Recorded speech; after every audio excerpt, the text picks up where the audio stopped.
Hello guys, welcome to आदर्श ज्ञान कोश। तो अभी तक आपने हमारे चैनल को सब्सक्राइब नहीं किया है तो प्लीज़ सब्सक्राइब करें और बेल आइकन को प्रेस करें, क्योंकि हम यूट्यूब पर जैसे ही वीडियो को अपलोड करेंगे तो सबसे पहले हमारी वीडियो की जो नोटिफिकेशन है वो आप तक पहुंच जाएगी। तो आज हम बिना किसी देरी के क्लास 8 साइंस के जो फर्स्ट चैप्टर है उसको आगे बढ़ाते हुए वीडियो हम स्टार्ट करते हैं। लास्ट वीडियो में हमने रबी और खरीफ क्रॉप्स के बारे में पढ़ा था। आज हम पढ़ते हैं प्रिपरेशन ऑफ सॉइल, यानी सॉइल का जो प्रिपरेशन है वो कैसे किया जाता है। The preparation of soil is the first step before growing a crop. One of the most important tasks in agriculture is to turn the soil and loosen it. This allows the roots to penetrate deep into the soil. The loose soil allows the roots to breathe easily even when they go deep into the soil. Why does the loosening of soil allows the roots to breathe easily? इसका मतलब ये है कि जब हम soil को जब preparation करते हैं, अपनी फर्स्ट हमारी जो क्रॉप की जो ग्रो होती है उसका फर्स्ट स्टेप क्या होता है, हमारा सॉइल को तैयार करना। एग्रीकल्चर का एक मुख्य मोस्ट इम्पॉर्टेंट जो पार्ट होता है वो यही है कि सॉइल जो मिट्टी होती है उसको हम लूज करते हैं। इससे क्या होता है, जो प्लांट्स की जो रूट्स होती हैं वो मिट्टी के अंदर गहराई तक जाती हैं और मिट्टी की गहराई तक जा करके उसको ब्रेथ करने में, सांस लेने में बहुत आसानी होती है। और ऐसा करने से जो प्लांट्स की जो ग्रोथ होती है वो बहुत आसानी से हो सकती है।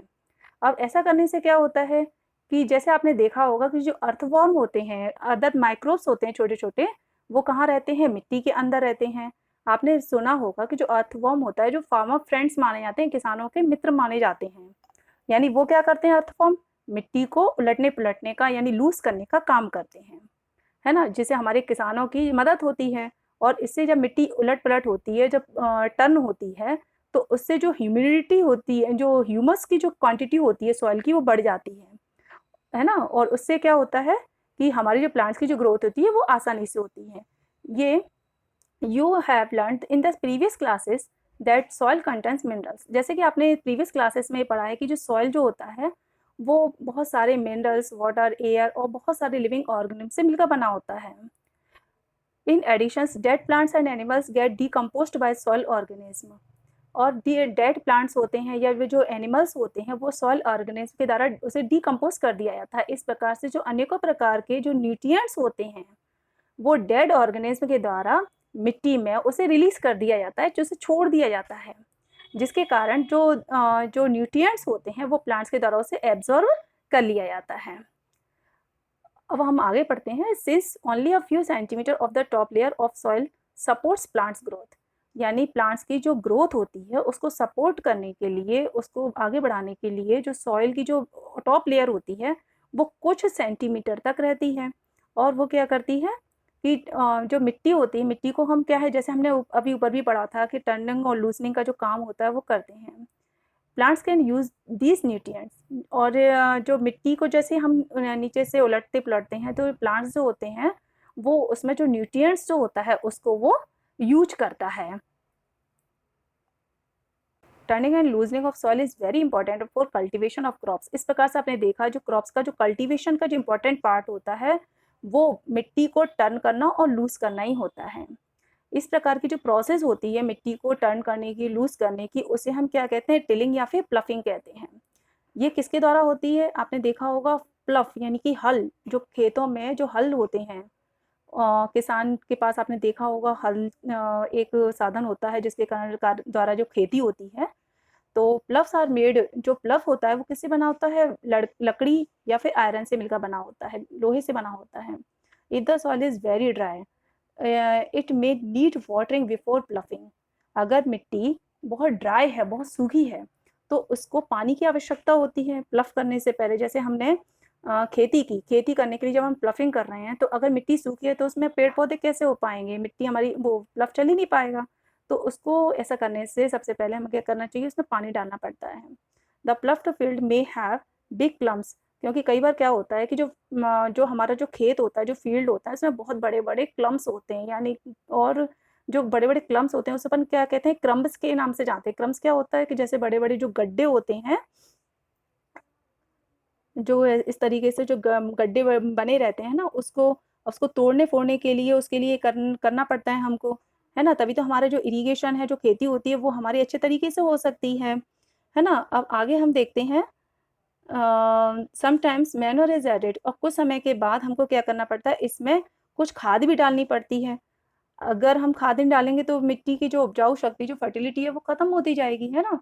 तो इसलिए क्या है, इसमें खाद भी डालनी होती है। इस this helps in proper mixing of manure with soil, this soil is moisture before sowing, यानी सोइंग करने से पहले जो मिट्टी होती है उसको हमें मॉइस्चर करना, उसे मॉइस्चर देना बहुत ज़रूरी होता है। Agriculture implements before sowing the seeds, it is necessary, यानी सोइंग करने से पहले, मिट्टी में बीज डालने से पहले सबसे मोस्ट इम्पॉर्टेंट पार्ट क्या है कि जो हमारे जो क्लम्प्स बने हुए थे उसको हमें तोड़ना होता है। ये किसके द्वारा हो सकता है, जो अनेकों प्रकार के जो टूल्स होते हैं उसकी सहायता से हम तोड़ सकते हैं। हम हाथों से तो नहीं तोड़ सकते ना, उसको हम तोड़ेंगे तो किसी न किसी औजार से ही। इसके अनेकों प्रकार के टूल्स होते हैं जो कि इस क्लम्प्स को तोड़ सकते हैं, जैसे कि हम देखते हैं प्लफ है, हो है और कल्टीवेटर है। जैसे आपने इस चित्र में देख रहे हो कि जो प्लफ, जो किसान है, फार्मर जो है, वो मिट्टी में प्लफ का यूज कर रहा है। देखो 2 बैल दिखाई दे रहे हैं, है ना। ये जो फिगर है आपका, वो क्या दिखाई दे रहा है आपको, ये जो है आपका, ये क्या है, ये प्लफ है। ये खेत में ये किसान जो है वो प्लफ चलाते हुए हमें दिखाई दे रहा है। ये जो पार्ट्स होता है ना, जो बैलों के ऊपर लगा हुआ है, ये जो होता है ना पार्ट्स, ये उसको बीम बोलते हैं। और ये मिडल पार्ट होता है उसे हम प्लफ शाफ्ट बोलते हैं। और इसको जो नीचे का जो बेस होता है, जिससे जो खेत होता है, खेत की जो सिंचाई होती है, उसे अपन प्लफ शेयर के नाम से जानते हैं। अब हम आगे देखते हैं इसके बारे में। प्लफ, this is being used since ancient times for tilling the soil, adding fertilizers to crop। जो आपने एंशियंट टाइम में, प्रीवियस जो प्राचीन जो समय था, उसमें खेतों की जो टिलिंग, मिट्टी की जो टिलिंग की जाती है, उसमें क्या किया जाता है, फसलों में फर्टिलाइजर्स यूज किया जाता है। और रिमूविंग द वीड्स, वीड्स को हटाया जाता है। अब वीड्स क्या होता है जानते हैं आप लोग, वीड्स से होते हैं जो अनवांटेड जो प्लांट्स होते हैं, जो खेतों में बिना किसी कारण से उग जाते हैं। और जो प्लांट्स के जो हम लोग जो न्यूट्रिएंट्स जो दे रहे हैं, वो सब क्या है, वो वीड्स उससे एब्जॉर्ब कर लेते हैं, उससे ले लेते हैं। तो इससे हमारी जो मिट्टी है, मिट्टी की जो उपजाऊ शक्ति है वो खत्म होती है। और साथ साथ जो भी न्यूट्रिएंट्स जो प्लांट से ले रहे हैं, वो न्यूट्रिएंट्स जो हैं वो सॉरी, हमारे जो प्लांट्स हैं वो कैसे हो जाते हैं, वो वीक हो जाते हैं। तो इसीलिए जो अनवांटेड प्लांट्स होते हैं उसको खेतों से हटा दिया जाता है। ये किसके द्वारा होता है, this is made of would and drawn by a pair of bulls for other animals. जो प्लफ होता है वो किससे बना होता है, this is made of would, किससे बना होता है, लकड़ी से बना होता है। और इसको जो बुल्स होते हैं, यानी जो बैल होते हैं, या फिर अन्य अन्य जो एनिमल्स होते हैं, जैसे कि हॉर्स या कैमल्स हम जो कह सकते हैं, उसके द्वारा इसको खेतों में चलाया जाता है। एक बहुत ही स्ट्रॉन्ग ट्रायंगुलर आयरन स्ट्रिप होती है, जिसे हम प्लफ शेयर के नाम से बनाया कहते हैं, जैसे कि मैंने अभी बताया था आपको। The main part of the प्लफ is the long log of would which is called a प्लफ shaft. ये एक बहुत ही लंबा प्लफ होता है, एक लंबा लकड़ी का टुकड़ा होता है, जिसे अपन प्लफ शाफ्ट के नाम से जानते हैं। देखिए ये है ना प्लफ शाफ्ट, मैंने अभी आपको बताया था। ये देखिए, ये है प्लफ शाफ्ट आपका। और अभी अभी अपने पढ़ा था प्लफ शेयर के नाम से, है ना। अब आगे हम देखते हैं। The other end is attach to a beam which is placed on the bullock's neck. अब बीम मम्मी जो मैंने बताया था वो कहाँ पर रहती है, जो बुल्स होती है, जो बैल होते हैं, उसके गर्दन पर डली हुई रहती है।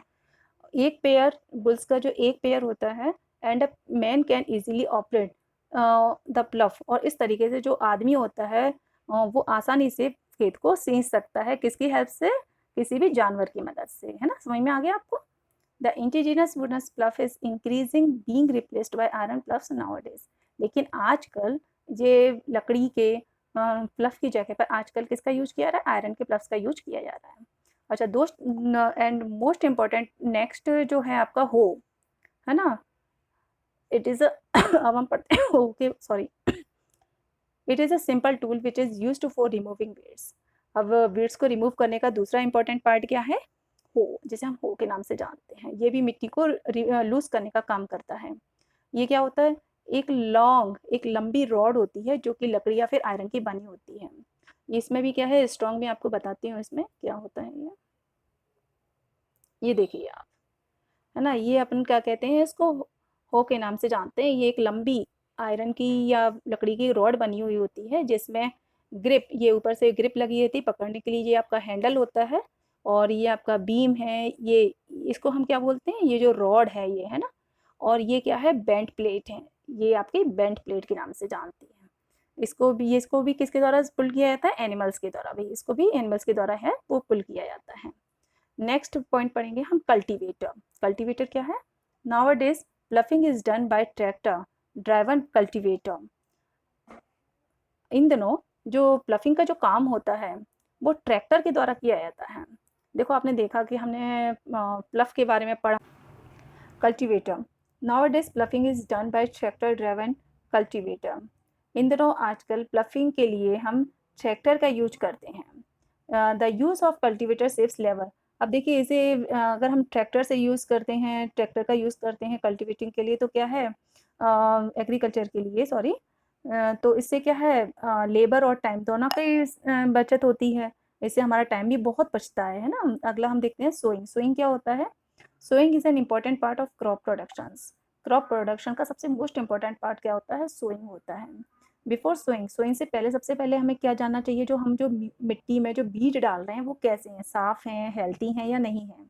क्योंकि अनेकों तरीके के जो मार्केट में जो बीज होते हैं वो अवेलेबल होते हैं। अब हम पहचान कैसे सकते हैं कि जो बीज हैं वो अच्छी क्वालिटी के हैं या बेकार क्वालिटी के हैं? वो हम देखते हैं कैसे पहचान सकते हैं। सबसे पहले हम क्या करते हैं कि जो सीड्स होते हैं, जो बीज होते हैं, उनको हम क्या करते हैं, पानी लेते हैं बाउल में। पानी लेकर के हम उसमें कुछ बीज डालते हैं। जो बीज लाइटर होंगे वो क्या होगा, पानी पर तैरेंगे, और जो हैवी बीज होंगे वो कहाँ होंगे, नीचे चले जाएंगे, है ना। ये इसका मतलब ये है कि जो बीज पानी पर तैरते हैं वो बहुत ही बेकार क्वालिटी के होते हैं, और जो बीज नीचे होते हैं, नीचे चले जाते हैं, वो आपके एक गुड क्वालिटी के बीज माने जाते हैं। ये एक गुड मेथड है डैमेज सीड्स को सेपरेट करने का। Before sowing, one of the important task is to know about the tools used for sowing seeds. अब हम नेक्स्ट टॉपिक पढ़ते हैं, ट्रेडिशनल टूल्स। ये किसके बारे में पढ़ रहे हैं हम? जो बीज हम जो डालते हैं ना, पेड़ों में वो सॉरी मिट्टी में जो हम बीज डालते हैं उसकी प्रोसेस है। Traditional tools, the tool use traditionally for sowing seeds is shape like a funnel. जो मोस्ट देखिए ट्रेडिशनल टूल्स में क्या होता है, एक फनल टाइप का एक पार्ट होता है जिसमें हम सीड्स को डाल देते हैं। देखिए ये जो डला है ना, ये फनल होता है, फनल टाइप होता है, पाइप जैसा बना रहता है। इसमें हम बीजों को डालते हैं ऐसे नीचे, ऊपर से बीजों को हम नीचे की तरफ डालते जाते हैं, है ना। और फिर उसके बाद क्या होता है,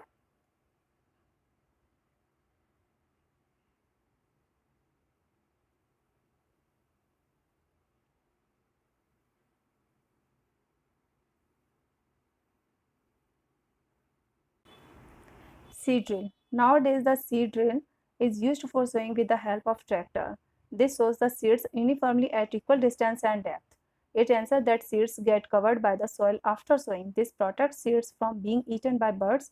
Sowing by using a seed drill saves time and labor. अगला हम पढ़ते हैं सीड ड्रिल्स के बारे में। यानी आज इन दिनों जो सीड ड्रिल है वो बीजों को मिट्टी में डालने के काम आता है। किसके द्वारा डाला जाता है? ट्रैक्टर्स की द्वारा। इसमें क्या होता है कि ये देखिए आप सीडल्स का, ये देखिए आप, ये सीडल्स बने हुए हैं, इसमें इक्वल डिस्टेंस पर ये लगा हुआ है, और इसकी सहायता से जो बीज जो डाले जाते हैं वो एक तो इक्वल डिस्टेंस पर डाले जाते हैं और काफ़ी गहराई तक डाले जाते हैं, जिसके कारण इसके बाद क्या होता है कि जो बीज जो होते हैं वो मिट्टी के से आफ्टर सोइंग के बाद जो मिट्टी होती है वो अच्छे से कवर की जाती है। और ये किस में मदद करता है? जैसे जो बर्ड्स होते हैं, जो पक्षी वगैरह होते हैं, जो बीजों को खा जाते थे, वो इसकी मदद से वो खा नहीं सकते, वो आसानी से सेफ रहते हैं। और इसके कारण सीड ड्रिल्स के साथ कारण क्या है, हमारा जो टाइम है और जो लेबर है वो आसान बच जाती है। Appropriate distance between the seed is necessary to avoid over crowding of plants. This allow plants to get sufficient sunlight, nutrients and water from the soil. At time of few plants may have to be removed to prevent overcrowding. यानी हमारे जो बीज होते हैं उन्हें sufficient sunlight, nutrients और water सभी की आवश्यकता होती है प्लांट से, है ना। आगे नेक्स्ट पढ़ते हैं हम, एडिंग मैन्योर एंड फर्टिलाइजर्स। आपने सभी तरीके की प्रोसेस देख ली। अब हम प्लांट्स को ग्रो करने के लिए नेक्स्ट टॉपिक पढ़ते हैं, मैन्योर फर्टिलाइजर्स। आखिर ये मैन्योर फर्टिलाइजर्स होता क्या है, मैं अब आपको बता दूँ मैन्योर फर्टिलाइजर्स क्या होता है। इसकी मदद से जो हमारी जो प्लांट्स की जो ग्रोथ है वो और भी ज़्यादा होती जाती है। इसकी मदद से जो प्लांट्स होता है बहुत अच्छे से ग्रो करता है। कैसे? The substances which are added to soil in the form of nutrients for the healthy growth of plants are called manure and fertilisers. यानी एक ऐसे सब्सटेंसेस जो कि है जब हम मिट्टी में ऐड करते हैं, तो मिट्टी में ऐड करने के बाद जो न्यूट्रिएंट्स होते हैं उसकी मदद से जो हमारा प्लांट्स है वो बहुत ही हेल्थी ग्रोथ करता है। इसे अपन इस तरीके का जो सब्सटेंसेस होता है उसे अपन मैन्योर फर्टिलाइजर्स के नाम से जानते हैं। Soil supplies materials nutrients to the crop plants. These nutrients are essential for the growth of plants in certain areas. Farmers grow crop after crops in the same field. The field is never left uncultivated or fallow. Imagine what happens to the nutrients. जो soil होती है, जो मिट्टी होती है, वो crop plants के लिए बहुत आवश्यक होती है। एक ऐसी मिट्टी जिसमें बहुत सारे अच्छी से अच्छी मात्रा में मैन्योर या फर्टिलाइजर्स हो। अगर मैन्योर और फर्टिलाइजर्स अगर अपन डालेंगे तो मिट्टी की जो ग्रोथ होती है वो बहुत अच्छे तरीके से होती है ना। इसीलिए continuous cultivation of crops makes the soil poor in nutrients. लेकिन एक बार और बताएं कि जो क्रॉप्स होता है, फसल जो होती हैं, अगर अपन लगातार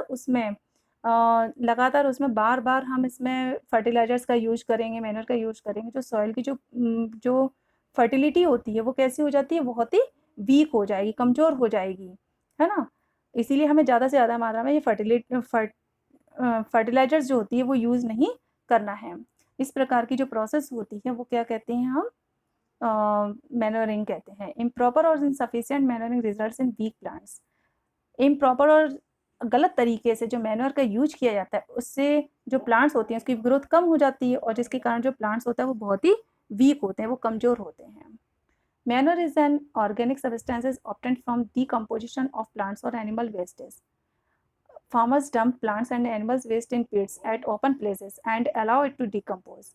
The decomposition is caused by some microorganisms. The decomposed matter is used as organic manure. You have already learnt about vermicomposting in class 6. Manure जो होता है वो एक ऑर्गेनिक सब्सटेंस होता है। ये हमें कैसे मिलता है, प्लांट्स और जो एनिमल्स होते हैं उनके जो वेस्ट मटेरियल होता है उनको डिकम्पोज किया जाता है। वेस्ट मटेरियल मतलब जैसे प्लांट्स होते हैं, प्लांट्स सड़ जाते हैं, गल जाते हैं, या एनिमल्स जो है वो मर जाते हैं, तो काफ़ी सालों के बाद जो डिकम्पोज किया जाता है उसे हम वो क्या बनता है, मैन्योर बनता है। और इसको क्या करते हैं, जो फार्मर्स होते हैं, प्लांट्स और एनिमल्स के जो वेस्ट मटेरियल्स होते हैं वो उनको ओपन प्लेसेस पर, खुले स्थानों पर गड्ढे बनाते हैं, गड्ढों में उसको डाला जाता है, फिर धीरे धीरे करके उसको डिकम्पोज किया जाता है। और फिर डिकम्पोजिशन की जो प्रोसेस होती है, नेक्स्ट प्रोसेस होती है, वो किसके द्वारा होती है, माइक्रो ऑर्गेनिज्म के द्वारा होती है ना। और आपने जो वर्मी कंपोस्टिंग की जो नेक्स्ट प्रोसेस है वो आपने कहाँ पढ़ी है, क्लास 6 में आपने पढ़ी हुई है। Did plants in all the glasses grow at the same place? Which glass? Better growth of plants in which glass was the growth fastest? Fertilizers are chemical which are rich in a particular nutrients. How are they different from manure? Fertilizers are produced in factories. Some examples of fertilizers are urea, ammonium, sulfate, superphosphate, potash, NPK, यानी nitrogen, phosphorus and potassium.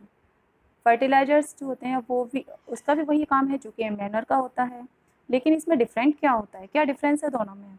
Fertilisers जो होते हैं वो कहाँ पे produce किए जाते हैं, फैक्ट्रीज़ में बनाए जाते हैं। जैसे कि कुछ इंपॉर्टेंट जो फर्टिलाइजर्स होते हैं, कुछ एग्जांपल्स जो हैं वो मैं आपको बता रही हूँ। Urea, ammonia sulphate, super phosphate, potash, NPK. NPK का फुल फॉर्म होता है नाइट्रोजन, फास्फोरस एंड पोटेशियम। जो फर्टिलाइजर्स का यूज़ होता है वो फार्मर्स जो होते हैं वो बहुत बेहतर खेती के लिए कर सकते हैं।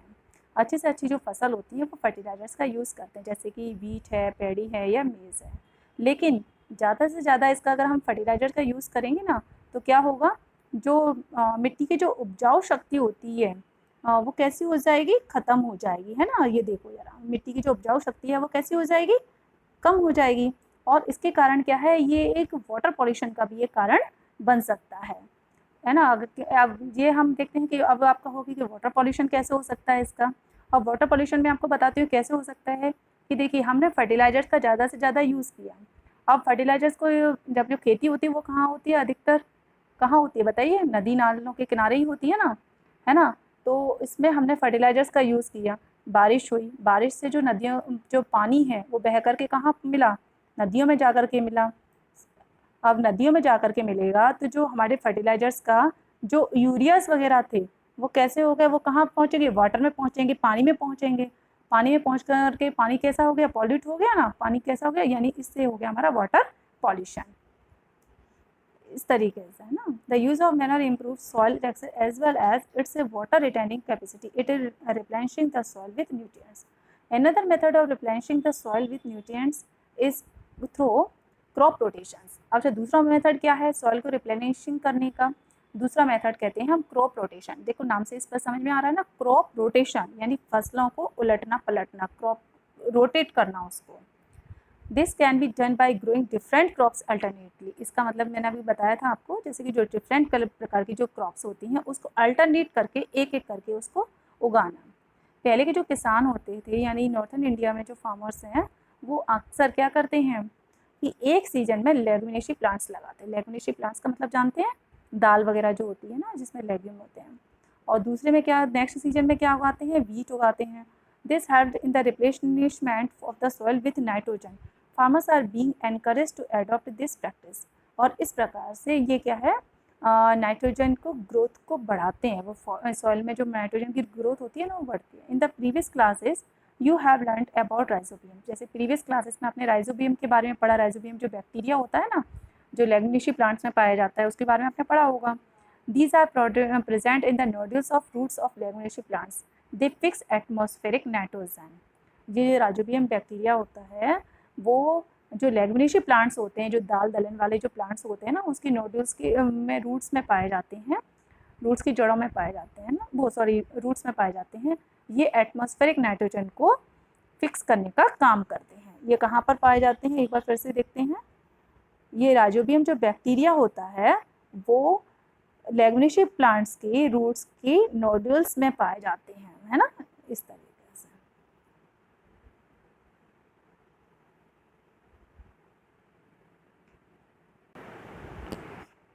अब हमने फर्टिलाइजर्स एंड मैनर्स के बारे में पढ़ा, लेकिन आप जानते हैं कि जो फर्टिलाइजर मैनर्स होते हैं वो दोनों एक ही काम करते हैं।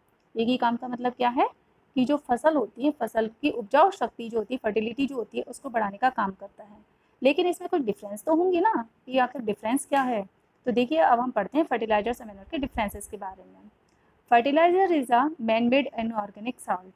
जो फर्टिलाइजर्स होता है वो मैन मेड इनऑर्गेनिक सॉल्ट्स होता है, जबकि जो मैनर होता है वो एक नेचुरल सब्सटेंसेस होता है जो किससे बनता है, जो कैटल डंक है या प्लांट्स रेसिड्यूज हैं उसके डिकम्पोजिशन से बनता है, जैसे कि अपन अभी कुछ देर पहले पढ़ चुके हैं। Fertiliser is prepared in factories. Fertilisers को फैक्ट्रीज में प्रिपेयर किया जाता है, जबकि मैनर जो होते हैं वो फील्ड्स में प्रिपेयर किया जाता है। Fertiliser does not provide any humus to the soil. Fertiliser जो होते हैं वो सॉइल की किसी भी ह्यूमस को प्रोवाइड नहीं कर सकते हैं, जबकि मैनर्स जो होते हैं वो सॉइल की ह्यूमस को बहुत बढ़ाते हैं। यानी फर्टिलाइजर का जो यूज़ होता है वो हम ज़्यादा मात्रा में नहीं कर सकते हैं, जबकि मैनर जो होते हैं वो ऐसा कुछ नहीं है। Fertilisers are very rich in plants nutrients like nitrogen, phosphorus and potassium. Fertilisers जो होते हैं वो उनके जो न्यूट्रिएंट्स होते हैं वो बहुत अधिक होते हैं, जैसे कि नाइट्रोजन, फॉस्फोरस या पोटेशियम की मात्रा उसमें बहुत अधिक होती है। लेकिन मैनर में क्या होता है, इसमें इस तरीके की जो प्लांट्स न्यूट्रिएंट्स में इस तरीके की जो मात्रा होती है वो बहुत ही कम होती है। ठीक है, अभी हमने देखा फर्टिलाइजर और मैनर्स के बारे में। सो आज के लिए बस इतना ही, क्योंकि ये वीडियो जो है वो हमारी काफ़ी लंबी होने वाली है, इसीलिए अब हम इसके आगे जो नेक्स्ट टॉपिक है वो हम नेक्स्ट वीडियो में हम पढ़ेंगे।